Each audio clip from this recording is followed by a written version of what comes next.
Good morning, folks. Kevin Dodson coming to you here from Carolina Firearms Training and Gun Sales Incorporated, I'm also known as KDOD 357. Today is February the 20th, 2017. I want to talk to you just a little bit this morning about trigger control. I would bet that if you ask any competent firearms instructor out there, the single most biggest mistake that they see on the firing range is going to be poor trigger control. Of course, you know, sight alignment, sight picture, that's extremely important. I mean, if you don't know how to aim, it doesn't matter if you have good trigger control, you're probably not going to hit your target.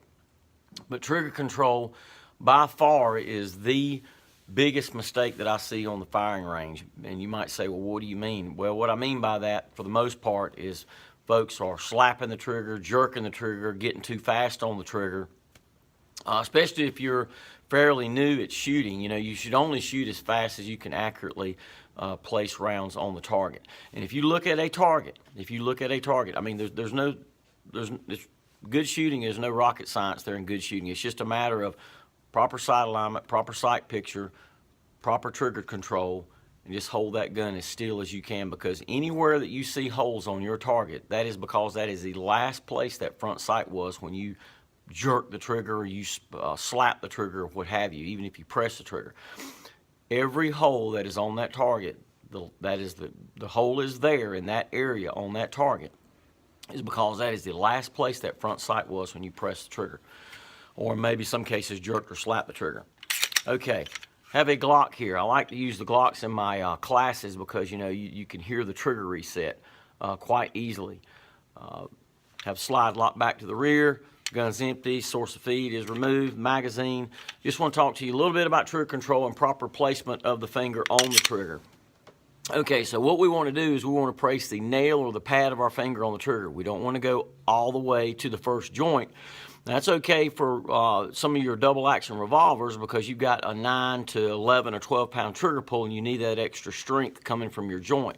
But with this Glock, you're talking about a stock 5.5 pound trigger pull. With most semi-automatics, you're talking about 4.5 to maybe 6.5 pound trigger pull. You should easily be able to press the trigger with the nail or the pad of your finger.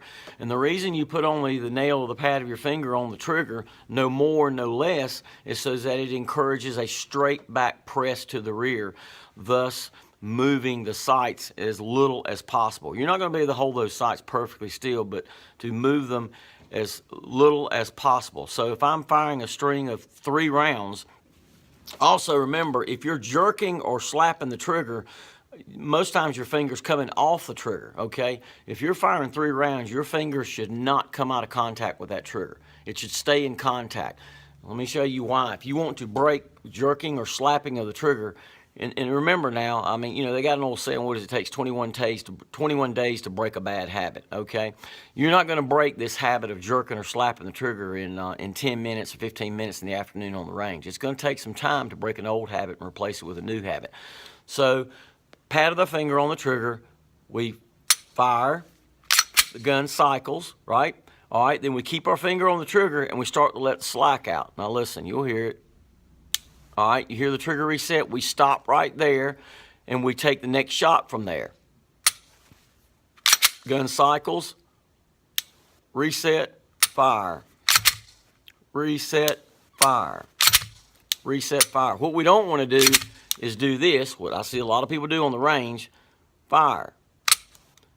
They jerk or slap the trigger, which moves the front sights. Or they do this. I always say you start in first gear and you finish in first gear. Once you start that press back, you continue at that same speed all the way back. So they'll start back slow, but then at the last second, they'll jerk it, which moves the front sights.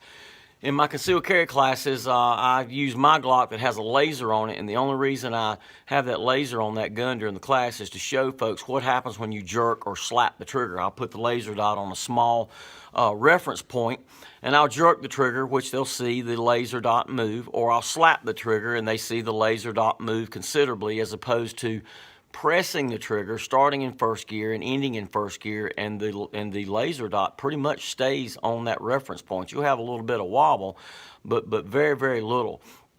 So remember, we want the pad of our finger on the trigger. We only fire that gun as fast as we can accurately place rounds on the target. I'm doing a series of concealed carry, and I know segment 7 is going to be due to come up. I'll be doing one on that, but I just want to incorporate a little bit of shooting fundamentals along with that, which toward the end of the concealed carry class, we talk about fundamentals anyway. The key to good shooting is all in this right here, trigger control, assuming you understand sight alignment and sight picture, and of course we'll talk about that too. Till next time, have a safe one, guys.